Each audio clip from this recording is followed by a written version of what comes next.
right, guys. Would you like to start with anything, Zoe, or you want to go to questions? I can start. First of all, just thank you all for being here. I feel like this opportunity that you all are here gives me a chance to reach as many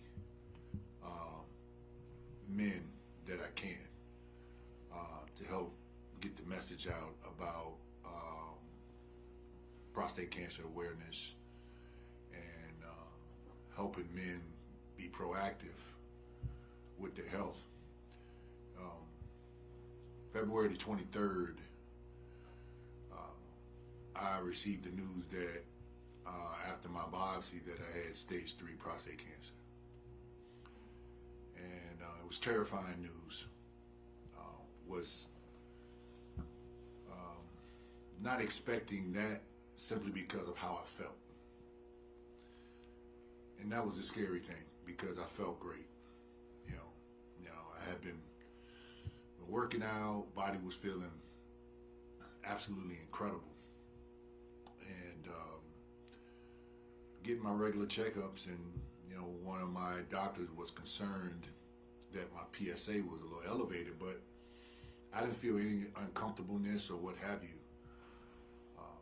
But because of his judgment as a doctor and him making decisions that were in my best interest, he recommended that I get an MRI, and then from the MRI turned into a biopsy, and then I ended up receiving the results, that immediately ignited, it kind of stimulated major change in my life. It really did. And once I educated myself and got a grasp on what was going on, because I know that people, they deal with all types of cancer every day, but understanding that men, over 3 million men have prostate cancer, and then 1 in 44 die of prostate cancer, and then also 1 in 8 get diagnosed with prostate cancer. So you think of the numbers and you say to yourself, okay, wow, I was one of those statistics. How many others are out there that don't even know? So once I got a grasp on what was going on and understood what my options were, whether it would be chemo or the surgery or what have you, I made a decision to remove it, which I felt was the right decision. Today, right now, I'm cancer-free, by the grace of God. And now my focus, and I sat down with the people I confide in, my agent Jeff and my business advisor Alan First, and I sat down with them and I told them that I said, hey, I want to turn this adversity into something that would be positive for humanity. And this isn't about me. This is much bigger than me. It truly is. I feel like God is kind of using me as a vehicle in order for me to get the word out, to help create some momentum behind men being proactive with their health. So I'm thankful that you're here, so that this gives me that platform to do that, to reach as many men as I can. And let me tell you, I've received so many calls and words of encouragement and thanking me for being transparent. And then I've received calls from individuals that actually have had the surgery and they're doing extremely well.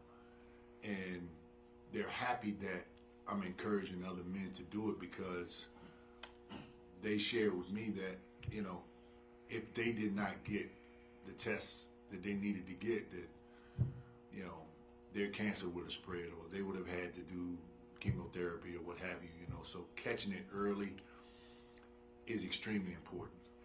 That's the key with all of this, catching it early. And I was very, very blessed to have caught it early, even even though it was a high-grade cancer, it hadn't reached the point where it spread to my bloodstream or my organs.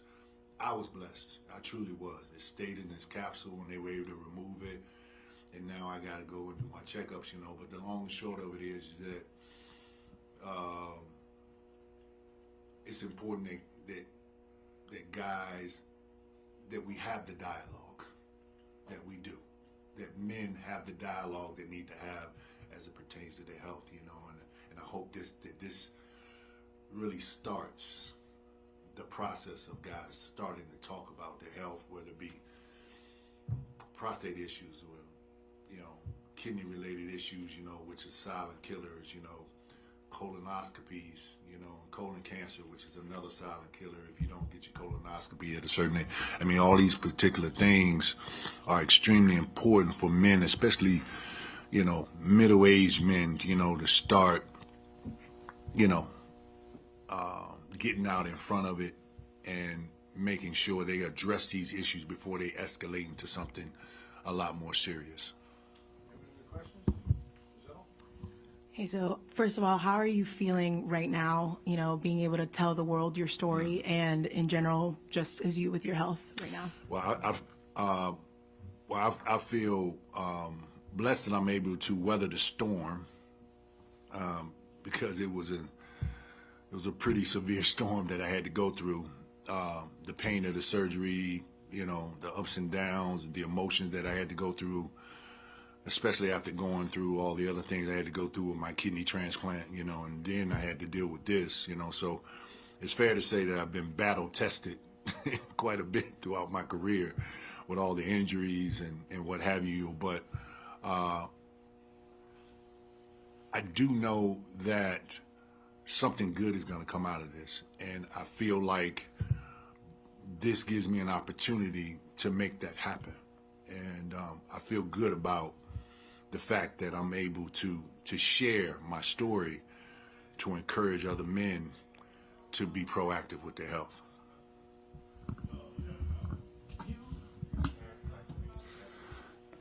Sorry. So reading your story and hearing you talk, one of the things that really sticks out is when you're saying how great you were feeling at the time. Yeah. And I think we all know you as somebody who takes exceptional care of yourself, but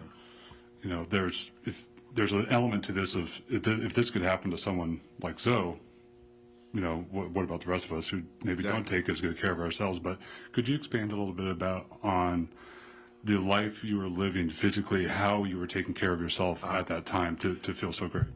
Primarily plant-based diet. An only, animal product that I ate was fish. Exercising, doing yoga, drinking a lot of water, eating right. I mean, just doing what I got to do to take care of myself. Being proactive with my health from that perspective. This is a silent killer. It is. And the doctors have educated me on that. They said there's so many men that they just don't know unless they get a checkup, and they request the PSA. One of the things that bothers me, a lot of general practitioners don't ask to test for the PSA.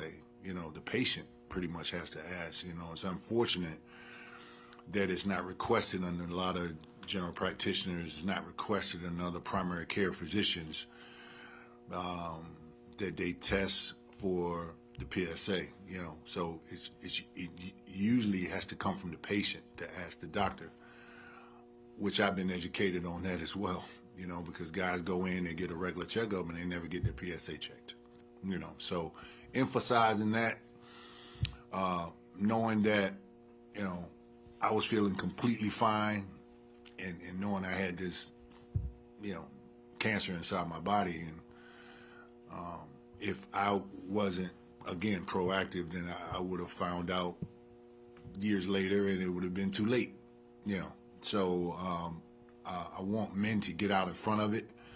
I want them to address not just PSA, but all their health issues.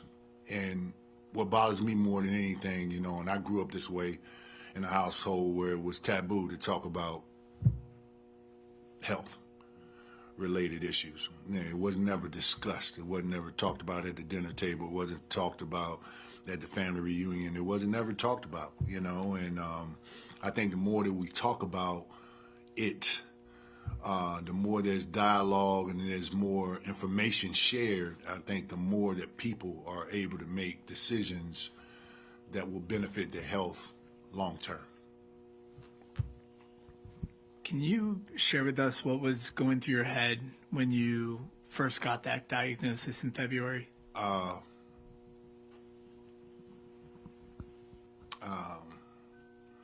was deflated when I got the news because I couldn't believe it.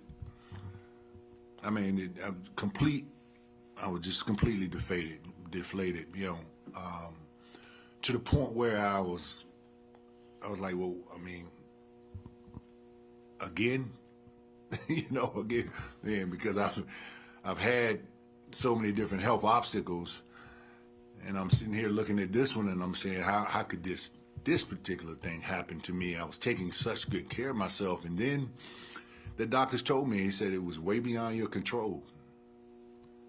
Your grandfather had prostate cancer. Your father had prostate cancer.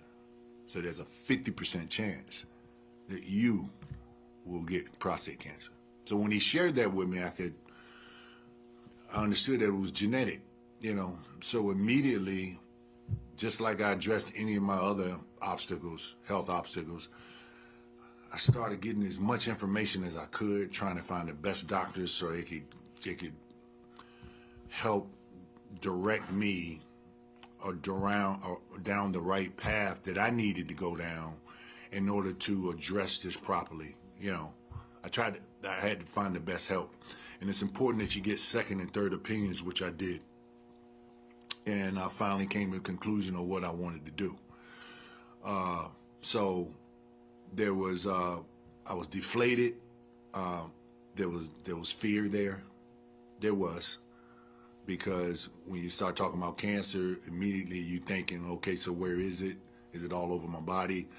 I didn't find that out till shortly after they did a PET scan, and then they, you know, which was a relief when they told me that it hadn't spread.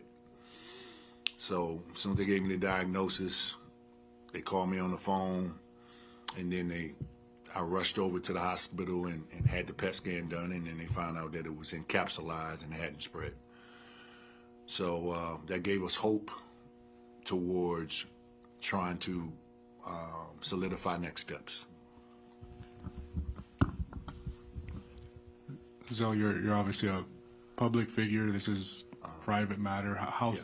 Was it a difficult decision to share your story, or was it pretty simple because you wanted to use your platform in this way? You know what?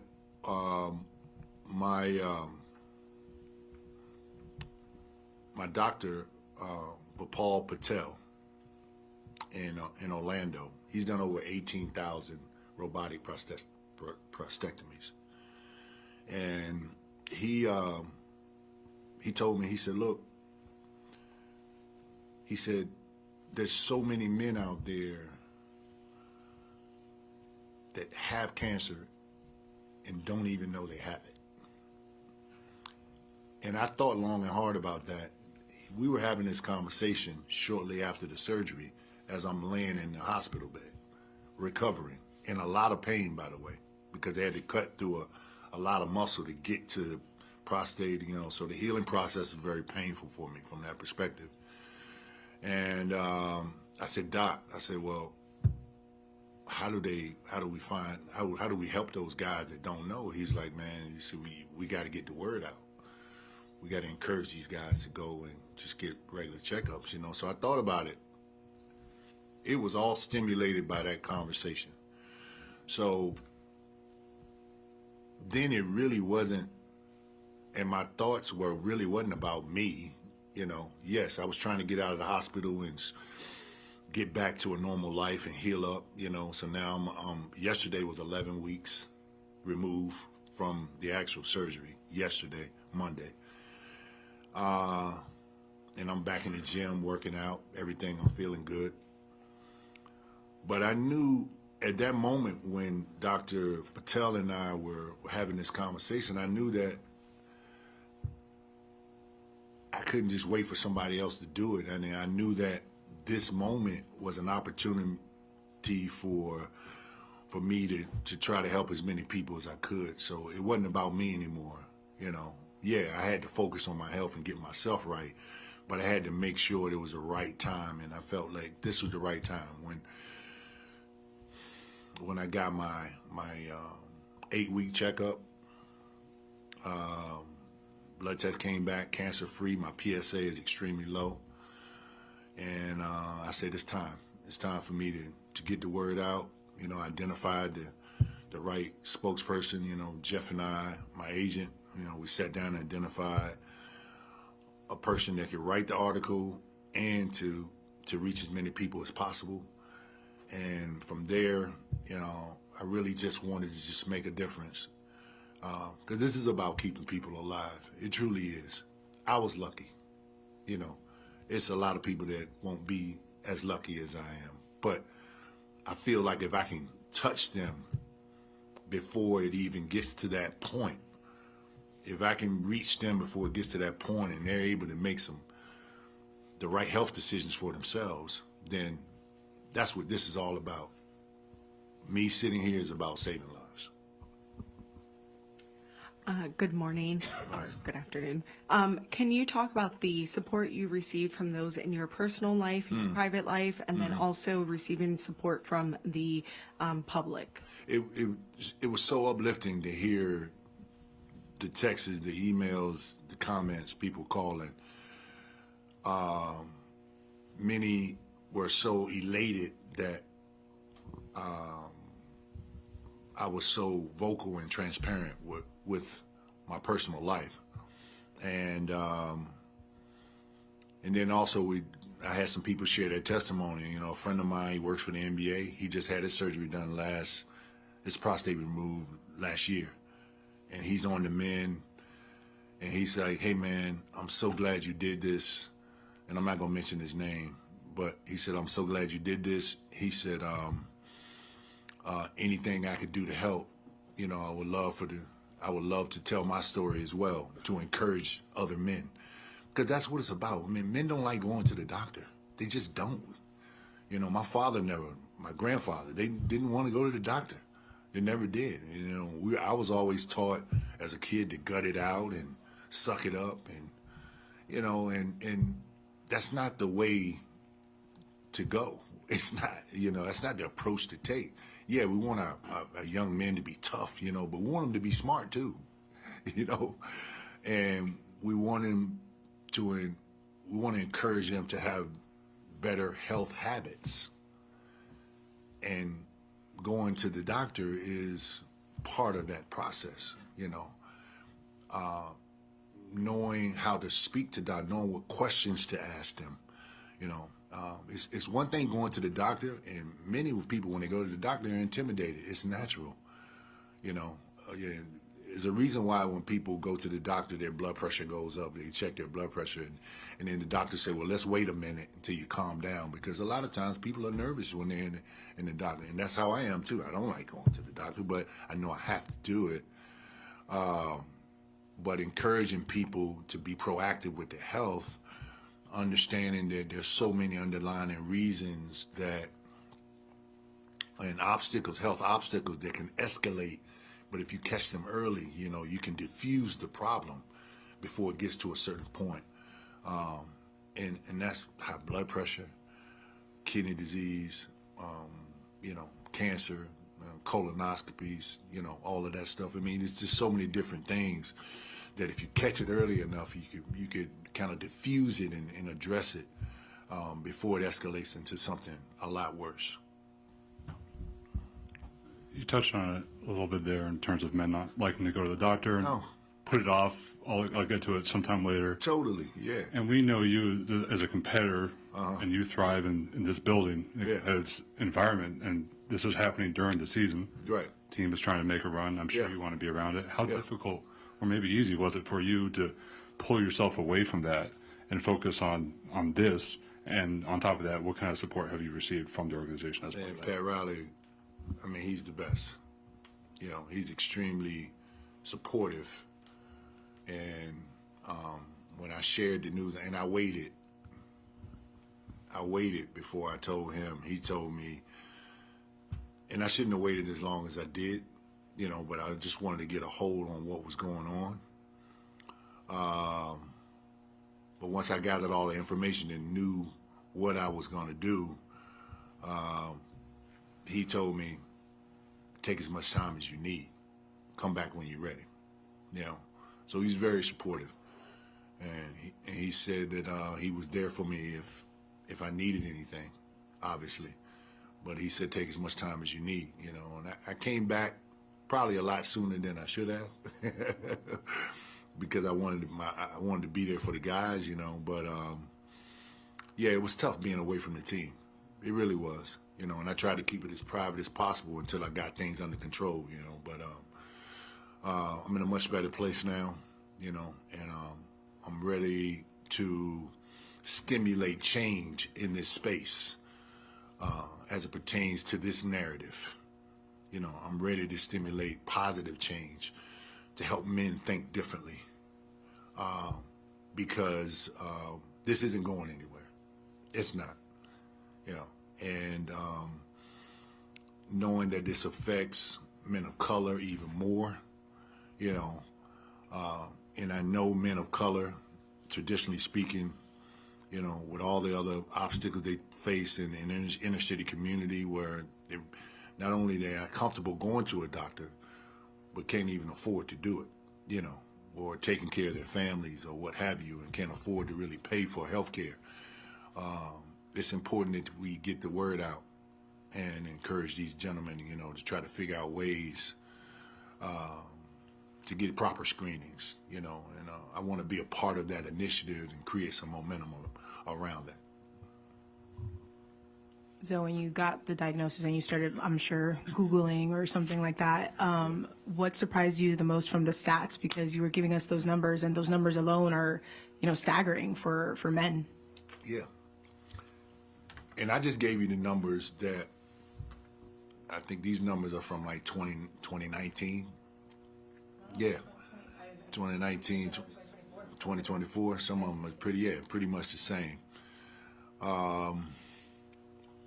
Staggering numbers, but that's not even including, they don't even have the numbers of the men that aren't diagnosed and have cancer. So the numbers are higher than that, probably, you know. So you think about the statistics, it's intimidating to think that, you know, if you take 8 men and put them in a room and point to one of them, like, okay, you're the one, you know. Or you take 44 men and you point to the one and say, okay, you're the one that's going to die of prostate cancer, you know. So with these statistics, I mean, they're very intimidating, but also knowing that it can be addressed if it's caught early, which is so important to know that there's hope. You know, there's actually hope if you're proactive, if you get out in front of it.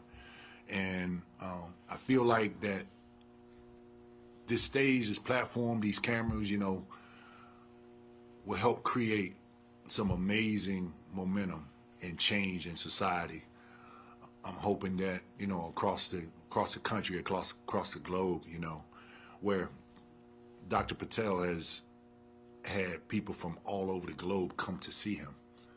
Like I said, he's done over 18,000 prostatectomies, you know, so that lets you know, you know, it's how many people that's affecting, you know, and like I said, that's not even including the ones that they really don't know, you know. So the more we can get the word out, the more that we can kind of help heighten the attention behind it for men, and you know, we can help save some people's lives. Yep. Yep. So you want to try to grab one real quick? If either you guys want to try to grab Zoe one-on-one really quick for a couple minutes, you can do that. We'll do right out here.